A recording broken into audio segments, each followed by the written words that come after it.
Hello everyone, this is doctor Milan. स्वास्थ्य की बात डॉक्टर मिलन के साथ में आपका स्वागत है। तो चलिए आज हम शुरू करते हैं पीसीओडी के बारे में कि ये क्या बीमारी होती है, इसके क्या लक्षण होते हैं, कौन कौन सा टेस्ट आपको कराना चाहिए, खान पान में क्या परिवर्तन करने चाहिए और कुछ फूड सप्लीमेंट्स हैं जिससे हम लोग इससे बच सकते हैं। तो आइए शुरू करते हैं आज कि पीसीओडी क्या होता है। इसका नाम हो गया पॉलीसिस्टिक ओवेरियन डिजीज़ या फिर पॉलीसिस्टिक ओवेरियन सिंड्रोम। कैसे ये प्रेजेंट करता है, क्या कंप्लेन लेके महिलाएं आती हैं? तो सबसे इम्पॉर्टेंट कंप्लेन होता है कि इरेगुलर मेंस, 2 पीरियड्स के बीच क्या होता है, टाइम बहुत इंक्रीज कर जाता है। 1.5 महीना, 2 महीना, 3 महीना, 6 महीने तक इसमें पीरियड्स जो है नहीं आते हैं, बंद हो जाते हैं। और अगर पीरियड्स आते भी हैं तो वो हैवी होते हैं, ज़्यादा दिन तक लास्ट करते हैं, उनका टाइम पीरियड थोड़ा ज़्यादा होता है। दूसरा इसका जो प्रेजेंटिंग कंप्लेन है वो है इनफर्टिलिटी। नई नई शादी होती है और महीना रुक रहा है बट प्रेगनेंसी टेस्ट नेगेटिव आ रहे हैं, तो इस तरह से 1 साल के बाद अगर बच्चा नहीं रह रहा है तो इसके लिए डॉक्टर से कंसल्ट करने के लिए पेशेंट्स आते हैं। तीसरा है ओबेसिटी, इसमें वजन बढ़ना शुरू हो जाता है। चौथा है इसमें हेरोसिटिज्म होता है, चेहरे पे बाल आने शुरू हो जाते हैं, चेस्ट पे बाल आते हैं और जो अनचाहे जगह है जैसे हाथ पैर वगैरह में कुछ बाल आना शुरू हो जाते हैं, तो इसको हेरोसिटिज्म हम लोग बोलते हैं। ये एक इसका प्रेजेंटिंग सिम्टम है। और यहाँ तक होता है कि जो सर के बाल हैं वो थिन आउट हो जाते हैं, झड़ने लगते हैं और चेहरे पे पिंपल्स आना शुरू होता है। क्यों आता है पिंपल्स, इसके बारे में आगे बात करेंगे जब मैं इसके कॉज के बारे में आपको बताऊंगी तब। इसके अलावा हार्मोनल डिसबैलेंस के कारण इसमें मूड स्विंग्स होते हैं, एंग्जाइटी होती है। तो ये सारे इसके प्रेजेंटिंग कंप्लेंट्स हैं। ये सारी चीज़ें लेकर के महिलाएं हमारे पास आती हैं। तो इन चीज़ों को समझकर आप भी अपने अंदर अगर इस तरह के बदलाव आ रहे हैं तो ज़रूर डॉक्टरी सलाह लें, क्योंकि अर्ली जितना आप डॉक्टर के पास जाएंगे, जितनी जल्दी इसका इलाज शुरू करेंगे उतनी जल्दी ये ठीक होता है। ठीक है, तो अब समझिए कि क्यों होता है, पीसीओडी होने का कारण क्या है। पीसीओडी होता है एंड्रोजन एक्सेस, टेस्टोस्टेरोन लेवल जो कि मेल हार्मोन है वो फीमेल में बढ़ जाता है। इस मेल हार्मोन के बढ़ने से क्या होता है, हमारी जो माहवारी होती है, हमारा जो पीरियड्स होता है वो इरेगुलर होता है। क्यों होता है, क्योंकि माहवारी एस्ट्रोजन और प्रोजेस्टेरोन के कारण होती है और इसमें एक एलएच सर्ज होता है, पिट्यूटरी होती है हमारी, उससे एक हार्मोन निकलता है जिसको हम लोग एलएच बोलते हैं। उसका लेवल बढ़ने से 14वें दिन ओव्यूलेशन होता है, एक अंडा निकलता है और उसके 14 दिन बाद आपका पीरियड शुरू होता है। बट इसमें क्या होता है कि एस्ट्रोजन और प्रोजेस्टेरोन का लेवल असंतुलित हो जाता है, जिसके कारण क्या होता है कि एक साथ मोर देन 1 एक अंडा जो मैच्योर होना चाहिए ओवरी में, ऐसा नहीं होके 4, 5, 6 अंडे दोनों ओवरी में जो है सो मैच्योर होने लगते हैं और फुल्ली मैच्योर नहीं होते, जिसके कारण एस्ट्रोजन प्रोजेस्टेरोन का आपका लेवल गड़बड़ है।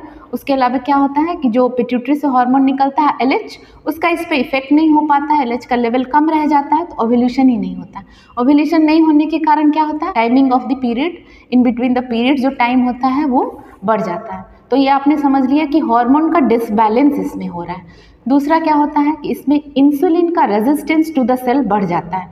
इससे क्या होता है, आपको पता है कि शुगर को मेंटेन करने के लिए इंसुलिन निकलता है, तो यहाँ पे क्या होता है, जो सेल्स होते हैं वो इंसुलिन से रेसिस्टेंस हो जाते हैं कि जितना इंसुलिन देने पे उन सेल में शुगर का मेटाबॉलिज्म होना चाहिए वो नहीं होता है। तो बॉडी क्या करता है, इंसुलिन का लेवल बढ़ाना शुरू कर देता है, जिसके कारण क्या होगा, मोटापा होगा और इंसुलिन का रेसिस्टेंस बढ़ता है।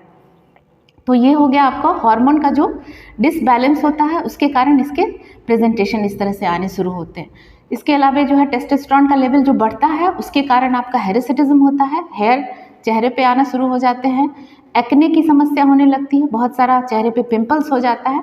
तो ये presentation because of this hormonal disbalance के कारण होता है। ठीक है, तो अब ये होता क्यों है, ये होता इसीलिए है जो हमारा लाइफस्टाइल है आजकल का, वो उसका एक बहुत बड़ा इसमें हाथ है, उसका प्रेडिस्पोजिशन है इसमें कि ये प्रेजेंट करता है। आजकल की जो बच्चियाँ होती हैं जो पढ़ती हैं, सारा दिन बैठ करके उनको पढ़ना होता है, उनका सेडेंटरी लाइफ होता है, उनका फूड्स होता है, वो भी इसमें एक मेजर रोल प्ले करता है।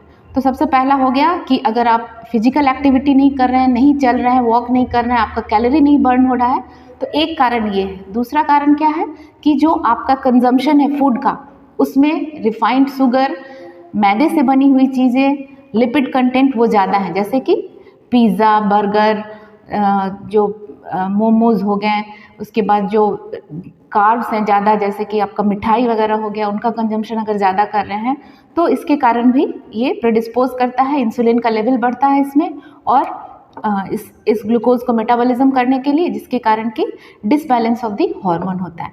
इसके अलावा है तीसरा, इसमें एक है इम्पॉर्टेंट कॉज कि आपका जो इरेगुलर स्लीप, मीन्स कि सर्केडियम रिदम होता है हमारे बॉडी में, जो कि स्लीप साइकिल को मेंटेन करता है। उस स्लीप के इरेगुलर होने के कारण भी हार्मोन का डिसबैलेंस होता है। ठीक है, तो ये 3 कारण मेन है इसके कि जो बॉडी में जो आपका नॉर्मल मेटाबॉलिज्म है वो सही से नहीं हो पा रहा है। तो अब इसको कैसे हम लोग ठीक कर सकते हैं? तो इसको ठीक करने के लिए सबसे पहले है कि लाइफस्टाइल चेंज। लाइफस्टाइल चेंज करने में क्या है कि आपको सबसे पहले अपना फूड का जो कंजम्पशन है वो चेंज करना होगा। जो फास्ट फूड आप ले रहे हैं उसको स्विच करिए to the green leafy vegetables आपको लेने हैं। जो स्प्राउट्स होते हैं, अंकुरित जो अनाज होते हैं, जैसे मूंग, चना वगैरह, वो आपको इसमें कंज्यूम करना चाहिए। इसके अलावा लेंटिल्स जो होते हैं कुछ, उनको आपको कंज्यूम करना है। और मिल्क हो गया, जो कि सोर्स ऑफ विटामिन D3 का इसमें इम्पॉर्टेंस होता है, वो आपको कंज्यूम करना चाहिए। डेयरी प्रोडक्ट्स, तो ये सारी चीज़ें आपको हेल्प करती हैं टू ओवरकम दिस डिजीज़। दूसरा एक चीज़ है कि इसमें एक्सरसाइज, आपका जो वेट गेन हुआ है इसके लिए आपको एक्सरसाइज रेगुलर करना है। एक्सरसाइज करके वेट लॉस एक मिरेकुलस रिजल्ट इसमें दे सकता है, इसीलिए वेट लॉस करना बहुत इंपॉर्टेंट है ताकि जो आपका इंसुलिन का लेवल है वो करेक्ट हो सके और आपका मोटापा कम हो, जिससे अब बाकी हार्मोन का भी आपका लेवल सही हो सकता है। ठीक है, तो अब ये हो गया कि आप किस तरह से अपने लाइफस्टाइल में चेंज करके आप पीसीओडी से लड़ सकते हैं, इसको ठीक कर सकते हैं। अब ये है कि क्या जो टेस्ट है वो कराने चाहिए पीसीओडी में। तो सबसे इम्पॉर्टेंट टेस्ट है अल्ट्रासोनोग्राफी। इसमें आपको पता चल जाता है कि मल्टीपल फॉलिकल्स हैं ओवरी में, ये एक इम्पॉर्टेंट टेस्ट है, इसीलिए इसको पॉलीसिस्टिक ओवरी डिजीज़ कहते हैं। दूसरा टेस्ट इसमें होता है टेस्टोस्टेरोन का लेवल इसमें बढ़ा हुआ आता है। तीसरा टेस्ट होता है इसमें इंसुलिन का, उसका भी लेवल बढ़ा रहता है। चौथा इसमें टेस्ट होता है विटामिन D3 का, जो कि घटा हुआ होता है। विटामिन D3 भी एक इसमें रोल प्ले करता है। और चौथा टेस्ट है आपका AMH, एंटी मलेरियन हार्मोन। ये पांचों टेस्ट करा करके आप अपनी डिजीज़ को कंफर्म कर सकते हैं। ठीक है, इसके बाद मैं बात करूँगी कि अब कुछ सप्लीमेंट्स हैं। आपका जो रेगुलर एक्सरसाइज है, जो खान पान है, उसके अलावा कुछ सप्लीमेंट हैं जो आपको मदद कर सकते हैं पीसीओडी को ओवरकम करने में। तो वो सप्लीमेंट्स क्या हो सकते हैं?